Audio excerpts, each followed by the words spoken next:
Hello and welcome to Euractiv's EU Tweets of the Week. In Ankara, VDL is denied a chair, Northern Ireland violence is hard to bear, and Eurostar's failing and the Brits don't care.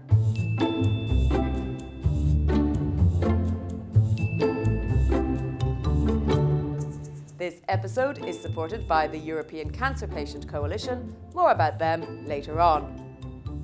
On Tuesday, European Council President Charles Michel tweeted to the world, in Ankara, ready with Commission President Ursula von der Leyen to start discussions with Turkish President Erdogan on the future of EU-Turkey relations.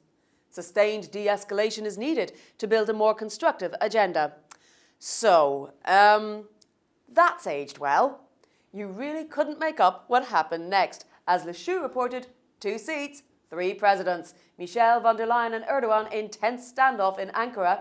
Mr. Chou, aren't you supposed to be doing satirical news? Don't throw us off with this sort of accurate reporting. Efi Koutsoukostas pointed out that Turkey's president showing disrespect for a female leader for political gain is no surprise. But EU leadership getting embarrassingly outplayed by an autocrat regime, that's why Michel's non-reaction is much more annoying. Diplomatic seating arrangements are not chance or an accident. They're an exertion of power. Failure to provide an equal seat to von der Leyen is a synonym for Erdogan's game towards Brussels and the state of women's rights in Turkey, pointed out Alexandra Borozowski. EU to convene a conference on the furniture of Europe, snarked American EU dude. It's not that Charles Michel should have offered his chair to VDL. Come on, it's not about stale chivalry, it's politics and image and diplomacy. Stay there, standing up until another chair is in the room. Make them feel uncomfortable in front of the cameras, urged Pablo Perez. Henceforth, to avoid confusion between EU institutional presidents, Charles Michel will be known as Chairman, quipped Burley Monster. This episode is supported by the European Cancer Patient Coalition, who are launching a joint letter signed by 292 stakeholders showing the cancer community's willingness to support governments in their effort to help cancer patients globally. Find out more by following the hashtag COVID-19 and cancer. In more worrying news, violence in Northern Ireland has been escalating in recent weeks. Darren McCaffrey shared these images of another bus set on fire in the Shankill Road in Belfast. A shocked Jennifer Cassidy tweeted, "These are pictures from today in Northern Ireland. Not 1971, not 1981, not 1991, but in 2021. Where is the front page coverage in mainland UK?" she asked, because it seems the media have taken the view that what happens in Northern Ireland stays in Northern Ireland. British PM Boris Johnson did eventually say that he was deeply concerned by the scenes of violence in Northern Ireland. "I wish there'd been some sort of clue that introducing a border in the Irish Sea could destabilise the peace process," said Mark Devenant. David Schneider went further. "It's not the protocol that's to blame for the disturbances and tension, it's Brexit."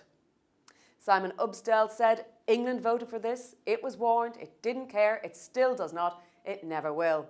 Matthias Eberl reminded us that in the 5 years since the EU referendum, no one has ever come up with a workable plan on how to take back control of the UK's borders and leave single market and customs union while respecting the Good Friday Agreement and ensuring frictionless trade between Great Britain and Northern Ireland. I could say, told you so, but that honestly makes no one feel any better about this. And finally this week, another sad fallout from Brexit, the Eurostar. Mutjaba Rahman described it as a big symbolic casualty and metaphor for Brexit. Holger Herstemeyer explained the problem. Eurostar is a UK company with a HQ in London, but 55% owned by the SNCF. Once this mix was a sign of trust and friendship, now it means that the UK won't assist a French majority-owned company, while France won't assist a UK company. As Leave EU put it, absolutely right. Any minister that proposes British taxpayers bailing out a company majority owned by the French state before Macron sticks his hand in his own pocket should be sacked on the spot. How very Leave EU. John Worth wondered if a name change might be what it takes to save the Eurostar. But there is some good train news this week. A new night train startup promises its first route will be Brussels, Amsterdam, Berlin, Prague, starting in mid-2022. Hurrah! Who needs London? Join me again next week for more news that's snarky and the usual malarkey.